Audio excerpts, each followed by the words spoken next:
The corridor stretches endlessly in both directions. Doors line the walls, each one waiting, not demanding, simply present.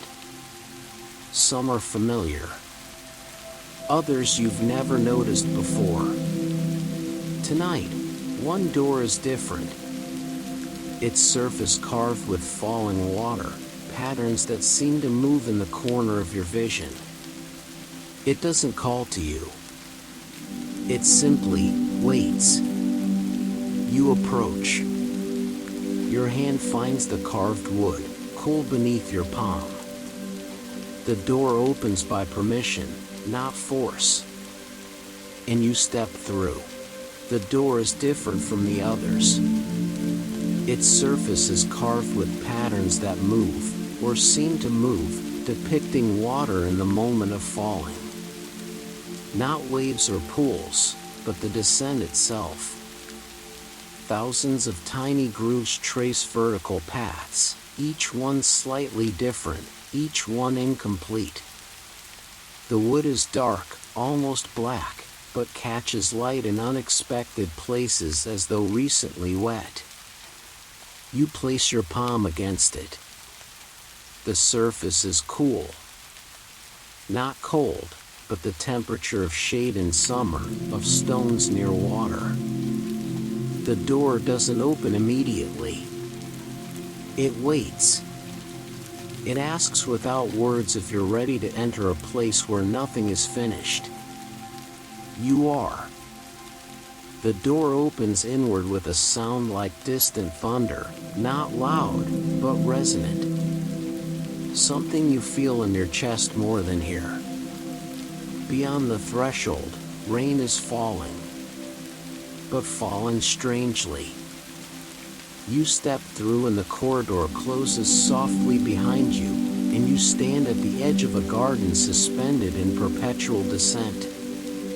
The sky above is neither dark nor bright, a soft gray luminescence, the color of pearl, of early morning, of the pause between breath and speech.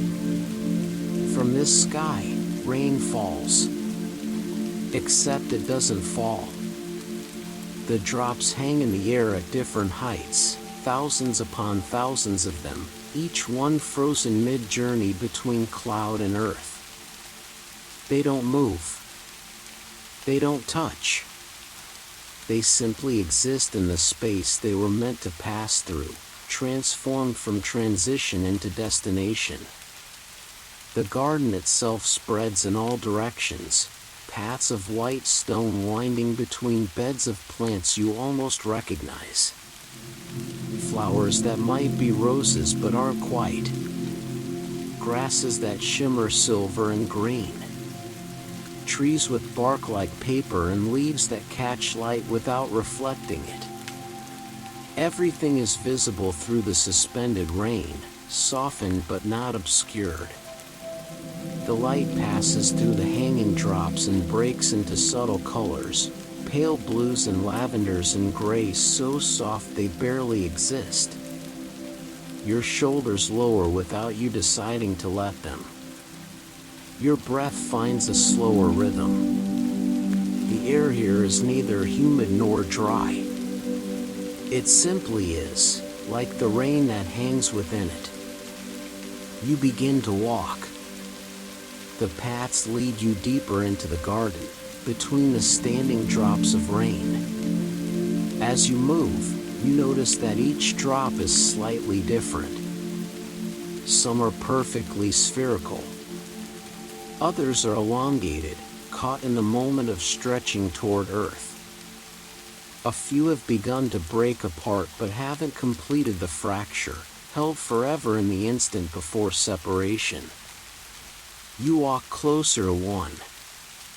It hangs at eye level, suspended an arm's length away. Inside it, somehow visible despite its transparency, you see something. Not an image exactly. More like the impression of a moment. A doorway left open. A conversation that ended mid-sentence. the feeling of turning away before seeing someone's face as they wave goodbye. The drop holds this incompletion the way amber holds insects. Not trapping it, but preserving it. Offering it without insisting you take it. You move to another drop. This one holds a different unfinished thing, a letter written but never sent. You can almost see the words, blurred and liquid, rearranging themselves in the water. The content doesn't matter. What matters is the space between intention and action, the gap where the letter remained perpetually almost delivered. The path curves around a bed of those almost roses. Their petals are translucent at the edges, as though they too are made partly of rain. They don't sway, there's no wind here, but they seem to breathe anyway, expanding and contracting so subtly you could convince yourself you're imagining it. Above them, more drops hang. Closer examination reveals they all contain something. A project begun and set aside. A relationship that drifted without formal ending. A journey interrupted, the return ticket unused. Plans made and unmade. Words prepared but never spoken. Doors approached but not opened. Not failures. Not regrets. Simply things that remain unfinished, held in this garden where incompletion is not corrected but acknowledged. Your jaw unclenches. You hadn't realized it was tight. The paths branch and reconnect, forming patterns that feel intentional without being obvious. You follow one that leads to a clearing where a fountain stands, though fountain isn't quite right. It's a basin of dark stone, and above it, the drops hang more densely, clustering like grapes on an invisible vine. You stand beside it. The stone is cool beneath your fingertips. The drops above pulse very faintly with light, barely perceptible, like distant stars seen through closed eyelids. Each one holds its unfinished thing. Each one waits without urgency for nothing in particular. You sit on the edge of the stone basin, and time, if it exists here, becomes irrelevant. The garden asks nothing of you. It doesn't insist you understand it or draw conclusions from it. It simply lets you be present among these suspended moments, these captured incompletions. And slowly, something shifts in your awareness. You begin to recognize some of the unfinished things in the drops around you. Not specific memories, the garden doesn't work that way, but feelings. The particular weight of a conversation you never had. The shape of an apology you meant to offer. The texture of a dream you abandoned halfway through. These aren't your drops. They don't belong to anyone specifically. But they resonate with your own collection of incompletions. The things you've carried, sometimes without knowing you were carrying them. The guilt or sadness or confusion attached to all the beginnings without endings, all the processes interrupted, all the intentions that never manifested. The garden holds them differently than you do. Here, they aren't failures. They aren't wounds that need healing or problems that need solving. They're simply part of the pattern. Rain that stopped falling not because something went wrong, but because this is where it chose to rest. You think about the nature of incompletion. How you've been taught to see it as negative, unfinished business, loose ends, things left undone. As though everything begun must be completed or it counts as failure. But what if some things are meant to remain unfinished? What if the letter unsaid taught you something in its writing? What if the conversation that ended abruptly was complete in its incompleteness? What if the project set aside served its purpose by existing, even partially? The drops hang in their thousands, each one whole in its unwholeness.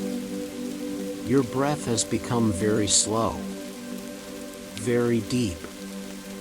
Your spine has found its natural curve against the stone.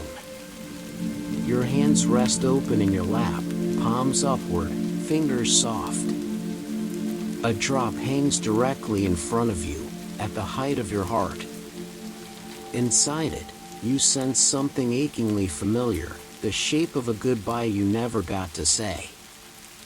Not yours specifically, but one that mirrors yours. The feeling of a door closing before you reached it. The ache of timing that didn't align. The drop doesn't offer resolution. It offers recognition. You see now what the garden is. Not a repository of regrets, but a testament to the fact that life is full of trajectories that don't complete their arcs. Sentences without periods. Songs that end mid-phrase. Journeys interrupted. And this doesn't make them lesser. It makes them real. The rain hangs suspended, and you understand, it's not stuck. It's resting. Waiting for nothing. Complete in its pause. You don't know how long you sit by the basin. The garden breathes around you, the almost roses expanding and contracting, the drops pulsing their faint light, the paths winding through the suspended rain like sentences through a story that has no ending because it needs none. Everything is soft here. The light. The air. The feeling in your chest where tension used to live. You become aware of your own unfinished things, not as burdens, but as part of the architecture of who you are. The relationships that faded without closure. The projects begun with excitement and set aside when that excitement transformed into something else. The versions of yourself you started becoming and then didn't. The roads you walked partway down before turning back or sideways or stopping entirely. You've carried some of these as shame. As evidence of your inability to follow through, to commit, to finish what you start. But here, among the suspended drops, you see them differently. They aren't failures.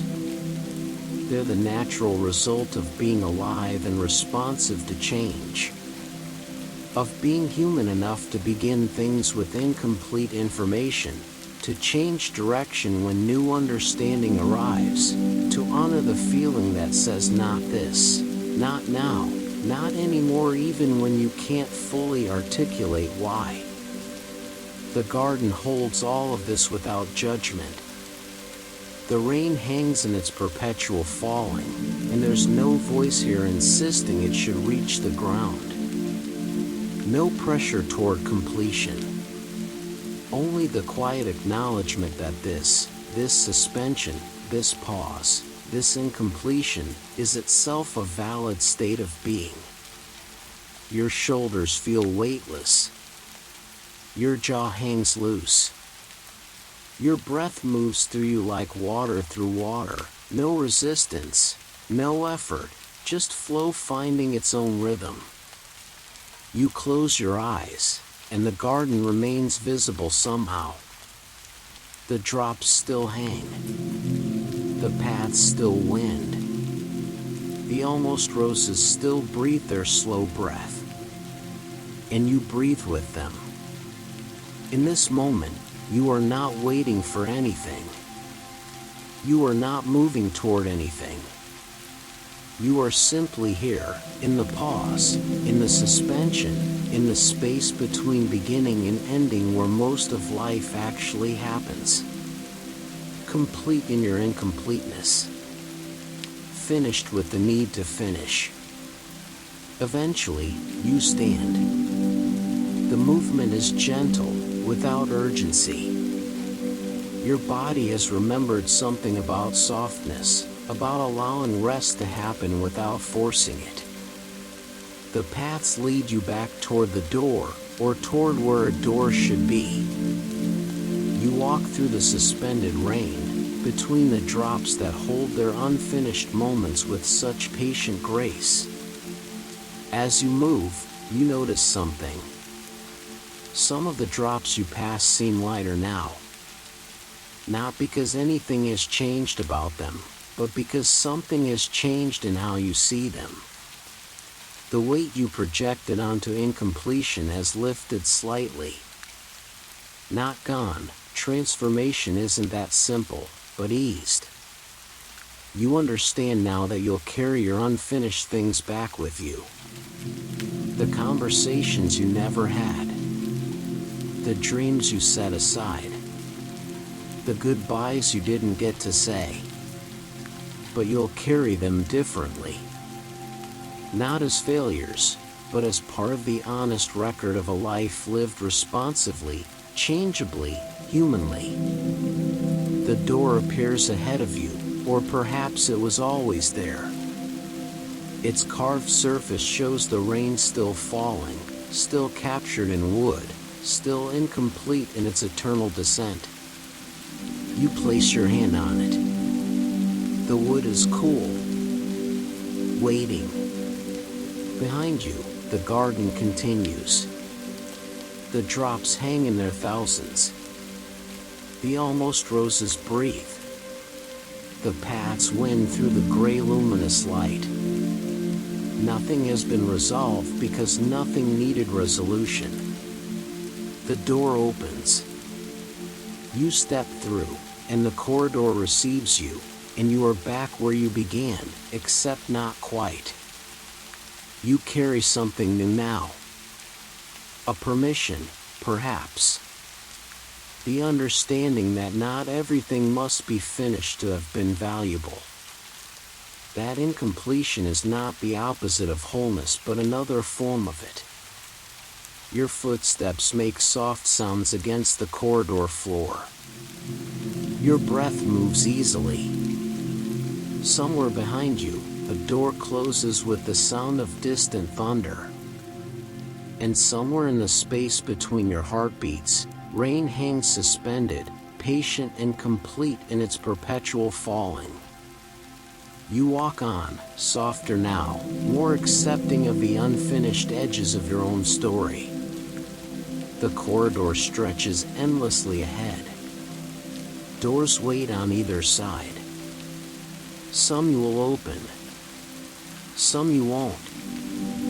Some you will begin to open and then change your mind. And all of this is exactly as it should be. The corridor receives you back, unchanged and yet different. Your footsteps echo softly against stone that has held countless journeys before yours. Behind you, the carved door settles into its frame with a sound like distant thunder.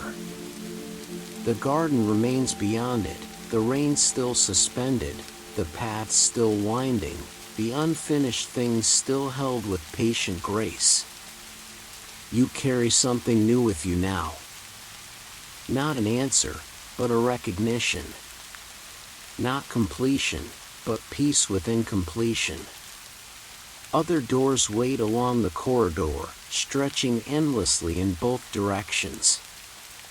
But for now, you simply breathe and walk softly forward. The corridor holds you, as it always has.